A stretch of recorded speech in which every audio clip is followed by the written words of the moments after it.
మీ ఎలాంటి వ్యాపార ప్రకటనలకైనా వెంటనే మా ఛానల్ సంప్రదించండి. నమస్తే. ఈరోజు మన స్టూడియోలో ప్రముఖ తంత్ర జ్యోతిష్యులు, జ్యోతిషరత్న, జ్యోతిష సామ్రాట్ చింతా రుక్మాన్ గదరావు గారు మనతో ఉన్నారు. సో గురువు గారితో మాట్లాడేద్దాం. నమస్కారం గురుగారు. మాతృదేవోభవ, పితృదేవోభవ, ఆచార్య దేవోభవ. ఓం నమో మాందీశ్వరాయ నమః.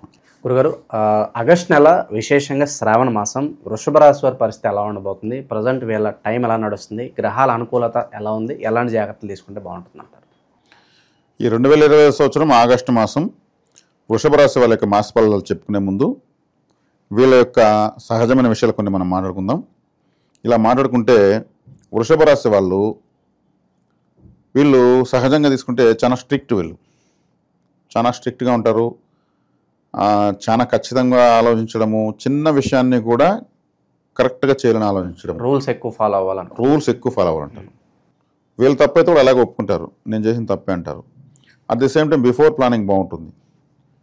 నెక్స్ట్ ఇయర్ ఎలా ఉండాలి, ఈ సంవత్సరం ప్లాన్ చేసేస్తారు. వీళ్ళు బంగారు తగ్గినప్పుడు కొనిపెట్టేస్తారు, పెరిగినప్పుడు ఆ బెనిఫిట్ చూసి ఎంజాయ్ చేస్తారు. అంటే ఎగ్జాంపుల్ చెప్తాను, ఏదైనా కానీ బిఫోర్ ప్లానింగ్ ఎక్సలెంట్గా ఉంటుంది.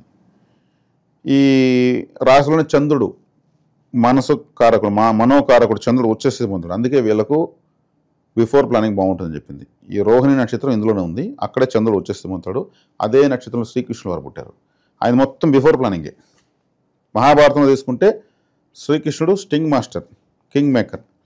ఆయన మొత్తం బిఫోర్ ప్లానింగ్, ఎప్పుడు ఏం చేయాలి. ఆయన కానీ ప్లానింగ్ వేయకపోయింటే, అదే శక్తివంతంగా శకుని కానీ ప్లాన్ వేయకపోయింటే మహాభారతం వాళ్ళదేం లేదు, మొత్తం పాత్ర వెళ్దే. ఈ మాస్టర్లు ఇద్దరిదే మహాభారతం. కాబట్టి ఈ రాశి వాళ్ళు కూడా అలాంటి స్వభావాలు కలిగి ఉంటారు. పట్టుదల బాగుంటుంది, నిర్ణయాలు అంత ఈజీగా మారవు, అంత ఈజీగా చేంజ్ అవ్వరు. ఇంక విధులైన పరిస్థితుల్లో జాతకంలో ఇంకేదన్నా తీవ్రమైన దోషాలు ఉంటే తప్పితే వీళ్ళు నిర్ణయాలు మారవు. ఫ్యామిలీ ఫస్ట్, ప్రపంచం నెక్స్ట్. అంత మంచి క్వాలిటీస్ వీళ్ళకి సొంతం అనమాట. ఇప్పుడు వృషభం అంటే ఎద్దు. మరి షేర్ మార్కెట్లో బుల్ రన్ అంటారు, ఎద్దును పెట్టుకున్నారు. అంటే జ్యోతిష్యం చూసి పెట్టుకోలేవాలి, అది ఆటోమేటిక్గా డబ్బుల కోసం వచ్చింది. ఫైనాన్షియల్గా ఎట్టనే వీళ్ళు స్ట్రెంగ్త్లోనే ఉంటారు. ఇంకోటి ఏమంటే వీళ్ళు పుట్టిన తర్వాత వీళ్ళ నాన్నగారికి ఖచ్చితంగా డెవలప్మెంట్ ఉంటుంది. వీళ్ళ నాన్నగారు ఖచ్చితంగా డెవలప్ అవుతారు, కానీ ఆయనతో వీళ్ళు న్యూట్రల్గా ఉంటారు. కొంచెం వీళ్ళ అమ్మగారికి నాన్నగారికి కొంచెం దూరంగా ఉండే విధంగానే వీళ్ళు ఉండేదానికి అవకాశం ఉంటుంది. చదువుల రీత్యా దూరంగా వెళ్ళడము, ఉద్యోగాల రీత్యా వెళ్ళిపోవడము, ట్రాన్స్ఫర్ రీత్యా వెళ్ళడము, గొడవపడే వెళ్ళాల్సిన అవసరం లేదు. అక్కడి నుంచి వీళ్ళు ఇక్కడికి ఏదో ఏర్పాటు చేసి వీళ్ళకి ఫండ్ పంపించడం, ఇట్లాంటివి జరుగుతూ ఉంటాయి. శ్రీకృష్ణుడు కూడా పుట్టిన వెంటనే తల్లిదండ్రి నుంచి దూరం వెళ్ళిపోయి రేపల్లోకి వచ్చేసాడు. పుట్టిన వెంటనే యమునా నదిలో ఎత్తుకుని వచ్చేస్తాడు, వాళ్ళ నాన్నే ఎత్తుకొచ్చి దూరంగా పెడేస్తాడు. ఈ రాశి యొక్క స్వభావం. సాక్షాత్ దేవదేవుడే, ఆ పరంధాముడే పుడితే ఆయన కూడా తల్లిదండ్రులు దూరం వెళ్ళిపోయాడు. ఆ రాశి యొక్క స్పెషాలిటీ అది. కాబట్టి ఈ రాశిలో ఉన్న వాళ్ళు అప్పుడే గ్రోత్ ఉంటుంది. తల్లిదండ్రులకైనా ఈ రాశి వాళ్ళకైనా గ్రోత్ ఉంటుంది. కొంచెం దూరంగా ఉంటే గ్రోత్ ఉంటుంది, దగ్గరగా ఉంటే గ్రోత్ రాదు. ఇది రూల్, అది ప్రకృతి సిద్ధాంతం. కాబట్టి ఈ రాశి వాళ్ళు ఇలా ఉంటుంది. వీళ్ళ యొక్క స్థితి అంటే మంచి ఫౌండేషన్ బాగుంటుంది. వృషభ రాశిలో ఫౌండేషన్ బాగుంటుంది. సాధ్యమైనంత ఎక్కువగా ప్రేమ వివాహాలు జరిగేది వృషభ రాశి వాళ్ళకి. లవ్ మ్యారేజెస్ ఎక్కువ జరిగేది వీళ్ళకి.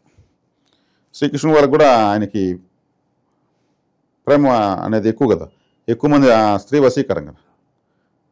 16,000 మంది గోపికలు, 8 భార్యలు అంటారు కదా ఆయనకి. అంటే రోహిణి నక్షత్రము చంద్రుడిది, చంద్రుడు అక్కడ వచ్చేసి పొందుతాడు. చంద్రుడు వశీకార ప్లానెట్ కాబట్టి వీళ్ళని చూద్దామనిపించడం, వీళ్ళతో మాట్లాడదామనిపిస్తుంది, వీళ్ళతో కూడా ఉండాలనిపిస్తుంది అనమాట. అది బై బర్త్ వచ్చినటువంటి ఈ రాశి యొక్క స్వభావం. అది దేన్ని ఇక్కడ తప్పని దానికి లేదు, అది ప్రకృతి సిద్ధాంతం. జ్యోతిష్ శాస్త్రంలో అవి సిద్ధాంతాలు తెలియజేస్తాయి. కాబట్టి ఈ రాశి వారి యొక్క ప్రత్యేకతలు ఇవి. వీళ్ళకి బలహీనతలు ఏమంటే ఎటువంటి పరిస్థితులను అడ్జస్ట్ కాకపోవడం, స్ట్రిక్ట్గా ఉండిపోవడం, కాంప్రమైజ్ కాకపోవడం, ఒక ఆర్మీ ఆఫీసర్లాగా ఉండడం. అది అన్ని సందర్భాల్లో కరెక్ట్ కాదు. అప్పుడేమవుతుంది, కొన్ని సందర్భాల్లో ఈ క్లిష్ట పరిస్థితుల్లో కూడా మారకుండా ఉండేట, నేను ఇంతే అంటే ఎట్లా, మొండిగా ఉండేట, మోనార్గా ఉండేట్లా అనేదానికి కొంచెం ఇబ్బంది అవుతుంది. అయితే అవుతుంది, నేను ఎంతో బాధనే పడతాను, నేను నా నిర్ణయంలో మార్పు లేదు. కుటుంబ చట్టము అనేది అంత స్ట్రిక్ట్గా పెట్టుకుంటారు వీళ్ళు. కాబట్టి ఈ మాసంలో వృషభ రాశి వాళ్లకు ద్వితీయంలో గురువు శుక్రుడు బాగున్నారు, లాభంలో శని, దశమంలో రాహు బాగున్నారు. వాడికి 4 గ్రహాలు ఫేవర్ అయినాయి. అదేవిధంగా వీళ్ళకు ఇక 4వ రవి స్వస్థానం. ఈ రాశికి రవి శుభగ్రహమే.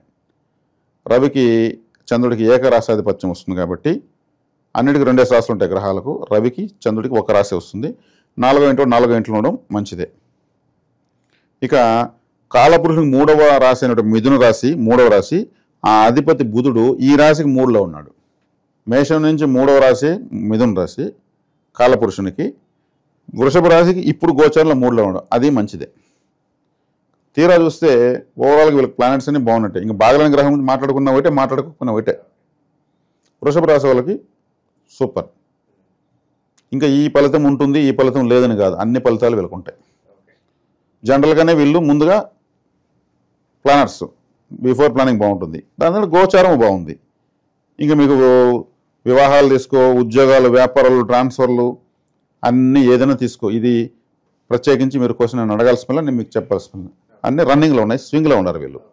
సో చాలా వరకు మంచి ఫలితాలు ఉన్నప్పటికీ సాధారణంగా శత్రువులు ఎక్కువ పెరుగుతూ ఉంటారు, నరదృష్టి పెరుగుతూ ఉంటారు. శత్రు జయం కలగడానికి, ఈ నరదృష్టి పోవడానికి ప్రత్యేకంగా వీళ్ళ కోసం ఏదన్నా రెమెడీ చెప్పండి గురుగారు. శత్రుజయం కలగడానికి అంటే వీళ్ళకి 6వ రాశి అయినటువంటి శత్రుస్థానం అయినటువంటి తులారాశి, తులారాశి కదా ద్వితీయంలో ఉన్నాడు. ద్వితీయంలో ఉన్నప్పుడు ఏముందంటే ఇక్కడ బాగానే ఉన్నాడు, శత్రుజయం అయితే కలుగుతుంది. అంటే రాశ్యాధిపతి 6వ ఇంటి వాడు, ద్వితీయంలో మిత్రస్థానంలో ఉన్నాడు. కాబట్టి శత్రుజయం కలగడానికి ప్రత్యేకమైనటువంటి రెమెడీ, ఇప్పుడు ఏదో శత్రు బాధలు విపరీతం ఉన్నాయనేది ఏం లేదు. వీళ్ళ దగ్గర డబ్బు ఉంటుంది, డబ్బు చూస్తే డబ్బు ఉన్న చోట, ఇప్పుడు బెల్లం ఉన్న చోట ఈగలు మోసతాయి అన్నట్లు వీళ్ళ దగ్గర ఏదో ఒక సౌకర్యం వీళ్ళ శత్రువులు కావాల్సి ఉంటుంది అని ఈ ప్రస్తుత గోచార ప్రకారం చెప్పొచ్చు. కాబట్టి ఇప్పుడు శత్రు బాధ ప్రస్తుతం అధికంగా లేదు. ఒకవేళ శత్రువులు ఉంటే కూడా వాళ్ళకి వేరే పనులు ఏదైనా పడతాయి.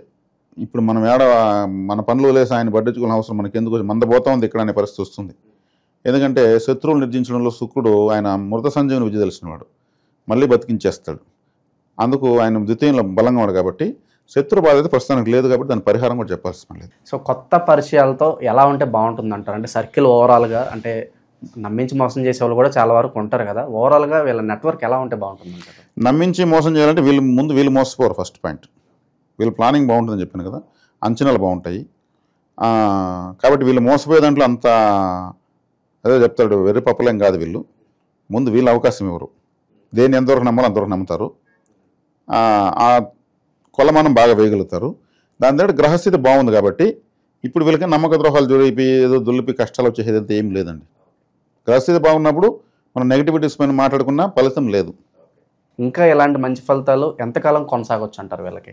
వీళ్లకు ఈ ఫలితాలు ఇంకా కూడా దీర్ఘకాలం కొనసాగుతాయి. ఎందుకంటే రాహువు 1.5 సంవత్సరం పాటు దశమంలో ఉంటాడు, 2.5 సంవత్సరం పాటు శని లాభంలో ఉంటాడు, సంవత్సర కాలం పాటు గురువు ద్వితీయంలో ఉంటాడు.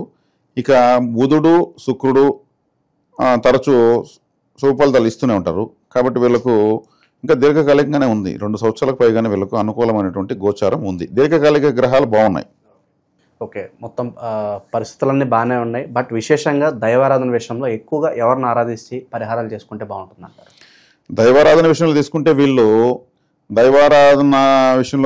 వీళ్ళు ఒక విధంగా అలంకార ప్రియులు అని చెప్పొచ్చు. వీళ్ళు ఎక్కువగా డ్రెస్సెస్ చేంజ్ చేయడము, పర్ఫ్యూమ్ ఎక్కువ వాడడము, ఇట్లాంటివి చేస్తూ వస్తే వీళ్ళు చాలా బాగుంటుంది. వీళ్ళకు నెగటివ్ కలర్స్ వచ్చేకాడికి రెడ్, అదేవిధంగా రెడ్ రిలేటెడ్, తర్వాత తీసుకుంటే ఎల్లో రిలేటెడ్. ఇవి మామూలుగా కలర్స్ కలిసిన రంగులు ఉంటాయి, వాటిని కూడా వాడాలి.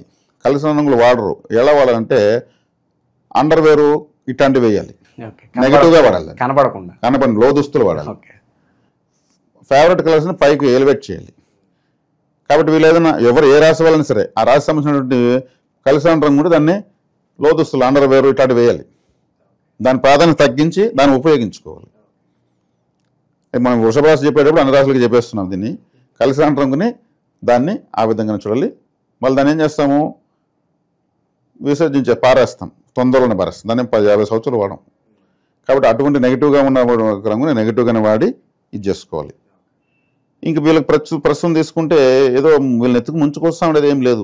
పలానా దేవుని గట్టిగా పట్టుకొని రోజుకు 100 నిమిషాలు చెప్పాలనే పరిహారం లేదు, ప్రస్తుతానికి అయితే ఏమి లేనప్పుడు మనం చెప్పే ప్రయోజనం ఉంది. జ్వరం లేదంటే ఏం ట్యాబ్లెట్ వేస్తాం. అయితే వారంలో ఏ రోజు బాగా కలిసి వస్తుంది అంటారు? అలాగే మీరు చెప్పినట్టు గతంలో కొన్ని హోరాలు ఉంటాయి, కొన్ని హోరాల్లో కొన్ని పనులు చేయకూడదు అంటారు. సో దాని గురించి ఏదైనా చెప్తారు? వీళ్ళకు శనిహోర కలిసి వస్తుంది, భాగ్యాధిపతి కాబట్టి. శుక్రహోర కలిసి వస్తుంది రాశ్యాధిపతి కాబట్టి, బుధహోర కలిసి వస్తుంది ద్వితీయ పంచమాధిపతి కాబట్టి, రవిహోర కలిసి వస్తుంది. మిగిలిన హోరల్లో వీళ్ళు న్యూట్రల్గా ఉంటే సరిపోతుంది. సో ఓవరాల్గా వృషభ రాశి వారి పరిస్థితి శ్రావణ మాసం ఎలా ఉండబోతుంది అద్భుతంగా వివరించారు. ధన్యవాదాలు గురుగారు. ధన్యవాదాలు.